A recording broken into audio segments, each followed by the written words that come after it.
From stepping out onto the flight deck overlooking a gigantic, beautiful vista, to giving my ship a pre-flight inspection, every part of the experience of Star Citizen is an attempt to immerse me in this world that Chris Roberts and the team over at CIG have created.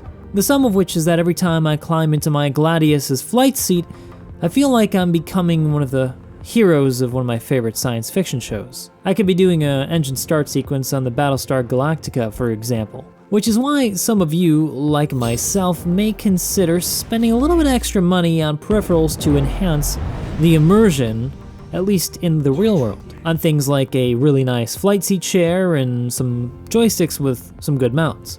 Which is why when Blackhog, a small German manufacturer of flight sim peripherals, reached out to me to try out their new Beat Explorer button panel, I was curious to find out whether or not it would enhance my experience in games like Star Citizen, which have a huge amount of different bindings that are sometimes hard to find via the regular keyboard default binding setup. And to be perfectly clear here at the start of this video, they did not pay me to make this video, they've simply sent me the unit to review. I've used it now for about 2 weeks on games like Star Wars Squadrons and mostly Star Citizen, trying out various different setups to see what would actually be more useful and whether or not it's more beneficial than something like a binding on my HOTAS setup or one of the bindings from my regular old keyboard. So in this video, I'm going to take you guys through the unit itself and then finish off at the end of the video with what I discovered in my time using it and whether or not it might be for you. I'll try to be as fair, open, and honest about it as possible, including things that I didn't like, as well as things that I did. So sit back, relax, and let me take you through it. And if you think I did a good job by the end and you think I deserve it, don't forget to hit that like and subscribe button to really show your support and help me out. Regardless of what accessories you order, you're going to find your Blackhog unit coming in one of these boxes. And depending on what you want to use it for, what game you're going to be playing with it, it's also got a couple of different options in terms of its button loadout. You've got the Model A, Model B, and Model C. Since Star Citizen doesn't use a lot of sliders, I decided to go with the Model C because I thought that would fit better with what I imagined using the buttons for.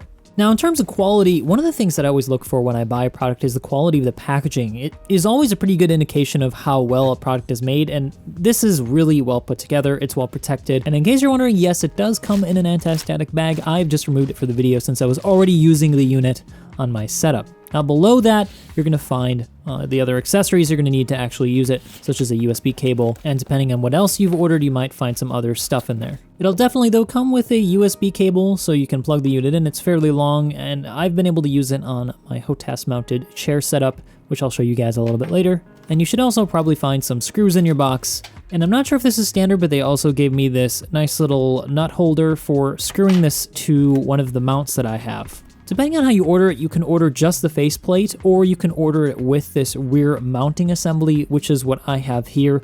This makes it easier to mount to something, but if you're making like a sim pit or something, you probably don't need this. You can just mount this directly onto your sim pit itself. For mounting solutions, you can either mount it to something that you already have using the screws they provide, or you can order out one of their mounting plates. This one goes for 189 euros and is compatible with a bunch of different sticks and throttles, so you probably can fit this thing on it regardless of what you have, but definitely check out their compatibility listing on the website before you buy it. The mounting plate assembly is also very well made. It's probably also powder-coated aluminum, at least that's what it feels like. It's assembled like so. You've got this little armature that you attach to the back end of the plate. You've got a couple of different mounting areas depending on where you want to put it, and you attach it via these screws. You're also going to want to use this little wrench thing that they send you out if you buy one of these units, and the Allen wrench, which is also provided. This allows you to assemble it completely. The arm is really good because it makes it easy to reach over your throttle or your stick then, or kind of offset it a bit so it doesn't get in the way of its operation. The plate also comes with some handy rubber feet, which does help it from moving around on your table if you're not using a HOTAS mount setup and you're just putting them directly on your table, so that's actually pretty useful.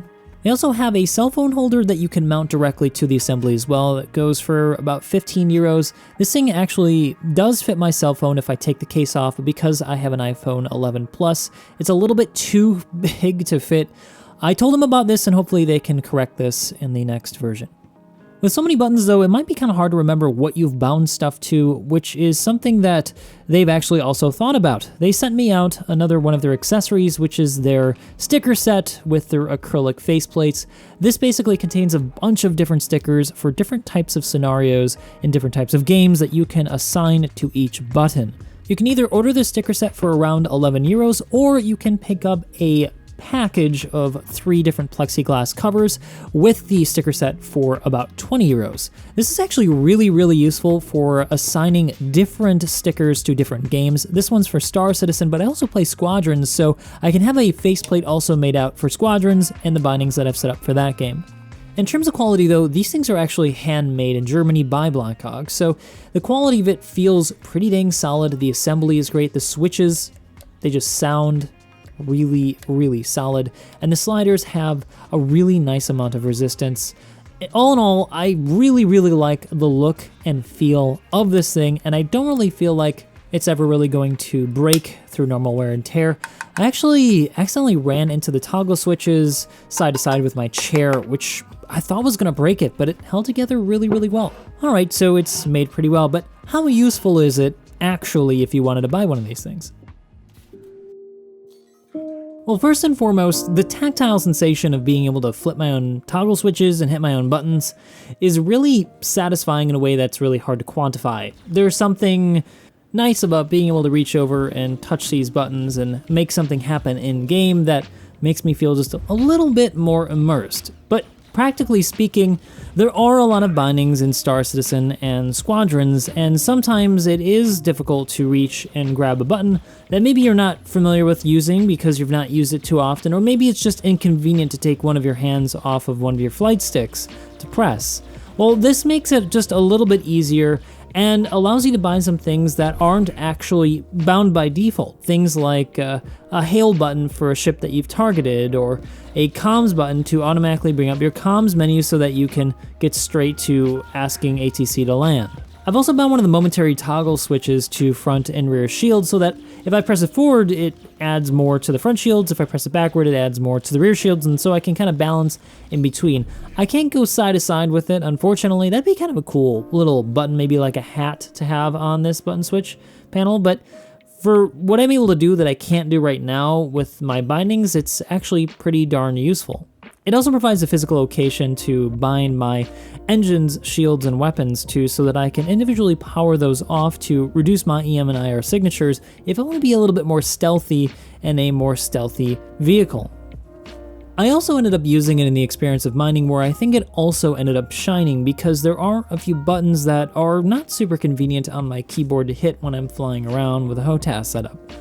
Mining in Star Citizen is already quite involved, so having this at my fingertips to bind a lot of the key bindings that are necessary to do mining does make it a little bit more accessible. And also having that big yellow button to eject the Quantanium load I might have because it's about to explode and kill me is also pretty handy, and having a cover over it helps me not hit it by accident.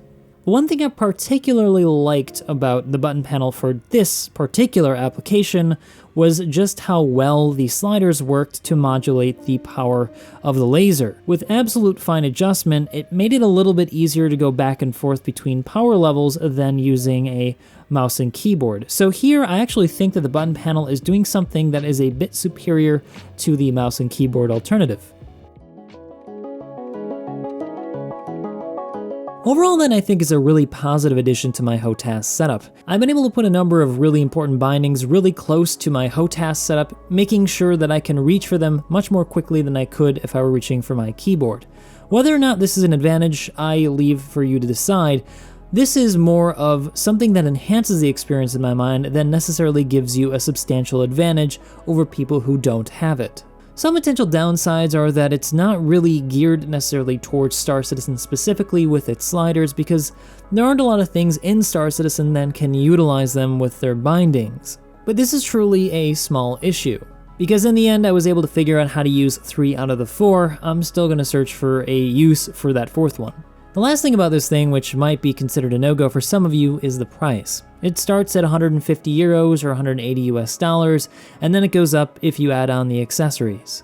But for the quality of the product and looking at the industry in general for very high-end peripherals and stuff for HOTAS setups, this is really well in the ballpark for what you would expect to pay for something that's going to last and be very, very nice. But like I said, it's really not meant to be something that gives you a massive advantage over other people. It enhances the experience, and it's really optional.